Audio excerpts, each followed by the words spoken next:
दुकान, 5 दुकान, 7 दुकान, उसके बाद सीधा श्मशान। यही है तुम्हारी जिंदगी।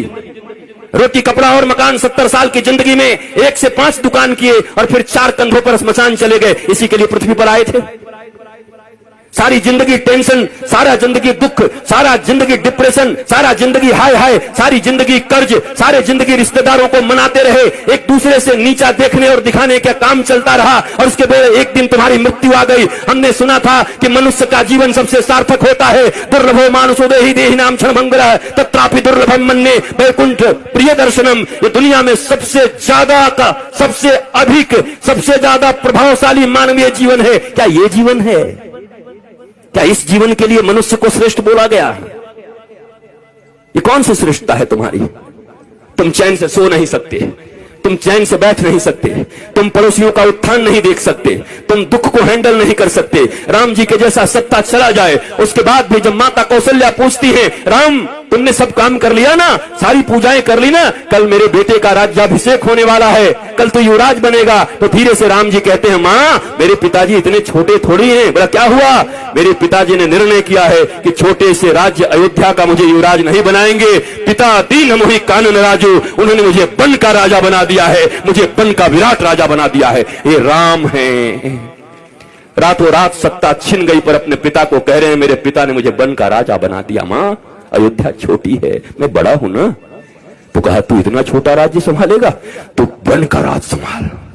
जा, लाखों ऋषि महर्षि तेरा इंतजार कर रहे हैं। कई सबरी तुम्हारे लिए बैठी हैं, कई सुतीक्षण बैठे हैं, कई सरभंग बैठे हैं, कई जटायु तुम्हारे लिए बैठे हैं, कहीं सुग्रीव बैठा है बाली से लात खाए। जाओ सबका उद्धार करो। और इसलिए राम को वनवास दे दिया। पर तुम्हारे जीवन में ऐसी स्थिति आ जाए तो तुम्हारे बच्चे आत्महत्या कर लेते। नंबर कम आ जाए, अगर पिताजी ने कह दिया, माताजी ने, अगर तेरा 80% से कम आया, शर्मा जी के बेटा से अगर तेरा नंबर कम आया तो मैं जहर खा लूंगी। बच्चा देखता है नंबर तो आया 60%, घर आते आते सोचता है आखिर माता पिता ने कहा है हम जहर खा जाएंगे, वो क्यों मरेंगे, हम ही खा जाते हैं। इतना प्रेशर क्यों पढ़ने का? क्या पढ़ा रहे हो? मशीन बना रहे हो बच्चों को? गधों की तरह बोझ टांग दिया है यहां पर, क्या करोगे? 2 रोटियां ही तो कमाओगे ना, 2 कपड़े ही तो पहनोगे ना, इतने ही ना, किससे कुछ ज्यादा? रावण और राम की वृत्ति में क्या अंतर है? इतना ही तो है। रावण कहता है कि दुनिया में जितना भी सुंदर है वो सब मेरा होना चाहिए, सब मेरा है। राम जी कहते हैं जो मेरा है वो सबसे सुंदर है। यही राम और रावण के विचार में अंतर है। जो मेरा है वो सबसे सुंदर है, दुनिया का सब सुंदर मेरा करने में तो रावण बन जाओगे। इस वृत्ति का अंतर है। यही राम और रावण का युद्ध है। जो प्राप्त है वही पर्याप्त है, नहीं तो सर्वत्र दुख व्याप्त है। जो प्राप्त है वही पर्याप्त है। मेरे पास जो कुछ है वही है। परिश्रम करो, पुरुषार्थ करो, प्रार्थना करो, पर रो मत। वही है वही जो राम रुचि राखा, को करे तर्क बढ़ाओ वही शाखा। इसका मतलब ये नहीं कि आलसी बन जाओ। अगर मैं भी ये कह के पढ़ा होता कि राम जी का कथा होगा तो राम जी कराएंगे, तो क्या राम जी हमारे घर में एरोप्लेन घुसा देते एयर इंडिया को? क्या करते? हमें आना पड़ा, हमें निकलना पड़ा, वृंदावन से आकर के दिल्ली आना पड़ा, दिल्ली से हमें फ्लाइट लेनी पड़ी, फ्लाइट से आकर के रांची लेना पड़ा, रांची से 2.5-3 घंटे में हम और अन्नू बैठ करके साथ साथ में यहां तक पहुंचे, तब जाकर के बेरमो फूसरो पहुंचे। यहां घाटी ऐसी ऐसी, पूरा झारखंड। हम तो चैतन्य महाप्रभु को याद करते आ रहे थे कि हे महाप्रभु हरे राम हरे कृष्ण हरे राम हरे कृष्ण। पूरा पूरा हरियाली चारों तरफ थी, अच्छा था। आए, यहां भी आनंद आया, आपको देख करके आनंद आया। याद रखो, कहते तो सभी हैं पर विश्वास रखो, दोनों भुजा उठा के कहता हूं, मेरे लिए बस एक ही आह्लाद है, न कोई चढ़ावा न कोई सामान, बस हृदय से आकर के बैठ करके राम का गुणगान सुन लो, यही मेरी दक्षिणा है। अगर तुम्हारे मुख से राम और कृष्ण के नाम निकलने लगे, तुम्हारे बच्चे अगर शिवाजी और छत्रपति महाराणा प्रताप इत्यादि की तरह होने लगे, विवेकानंद होने लगे, तो मेरी दक्षिणा मुझे मिल गई है। इससे ज्यादा क्या चाहिए? कपड़े भी हैं, गाड़ियां भी हैं, आश्रम भी हैं, बहुत कुछ है। अब क्या करूंगा? मैं अकेला हूं। अकेला नहीं हूं, मेरे साथ 8 अरब लोग हैं। वसुधैव कुटुंबकम, 140 करोड़ भारतीयों के साथ साथ 8 अरब लोग। चूंकि सनातन संस्कृति ही एक ऐसी संस्कृति और धर्म है जो पूरी दुनिया को अपना परिवार मानती है। कोई कहता है मैं बड़ा, कोई कहता है मैं बड़ा, कोई कहता है मैं बड़ा, पर एक हमारा धर्म है जो कुछ नहीं कहता। वो कहता है धर्म की जय हो, अधर्म का नाश हो, प्राणियों में सद्भावना हो और विश्व का कल्याण हो। ये हम कहते हैं, सनातन ही धर्म है। बाकी मत हो सकते हैं, जितने भी लोग हैं, 8 अरब लोग हैं, 8 अरब मत हो सकता है, पर धर्म एक था, एक है और एक सदा रहेगा। और उस धर्म का नाम है सनातन धर्म। एकमात्र धर्म इस पृथ्वी पृथ्वी पर है जो पूरी दुनिया को अपना परिवार मानता है, अपने परिवार की तरह रखता है और पूजता है। तुम्हें गौरव होना चाहिए। मुझे याद है आज के 10-12 साल पहले जब योगी आदित्यनाथ जी महंत जी सांसद थे, हमारा मिलन हुआ गोरखपुर में, गोरखनाथ पीठ में। एक भागवत की कथा थी, वहां मैं भी था, आप भी थे, एक साथ बैठे हुए थे। हमारी चर्चा होने लगी। उन्होंने कहा क्या क्या लोग हमें सांप्रदायिक कहने लगते हैं। हम कि महाराज जी हमें ग्रंथ खोलना चाहिए। ग्रंथ खोल करके संप्रदाय का परिभाषा क्या है, संप्रदाय किसको कहते हैं।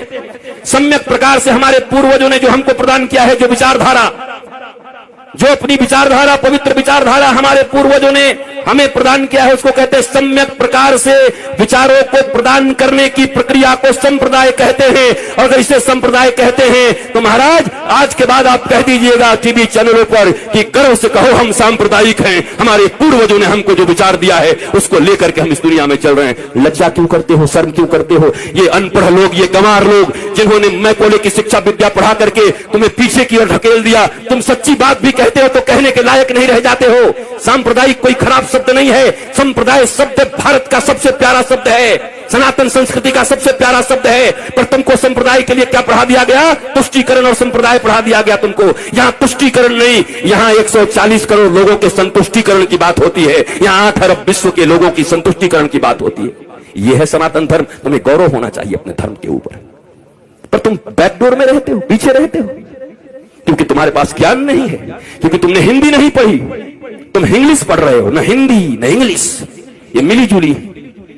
मुझे ताज्जुब तब लगता है जब भोजपुरी सिनेमा के एक्टर भी जब टीवी पर आते हैं तो एंड आई इफ यू, अरे भोजपुरी में पिक्चर बनाए, भोजपुरी में बोल।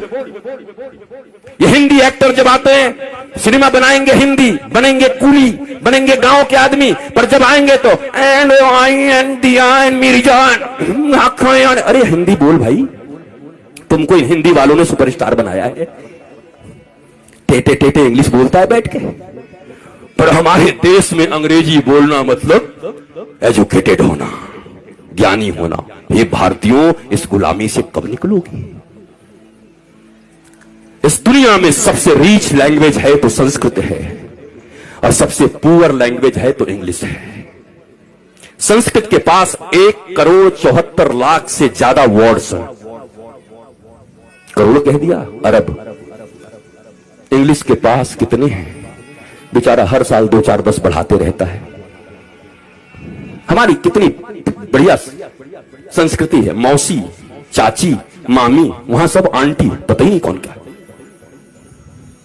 Brother and brother in law, बताओ।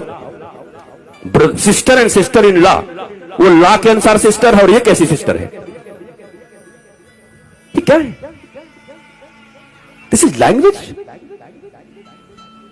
बोलने दो जो बोलते हैं, तुम भी सीख के रखो, पर गौरव तो अपनी संस्कृत पर करो। संस्कृत में गाली भी दोगे ना तो बड़ा आनंद आएगा।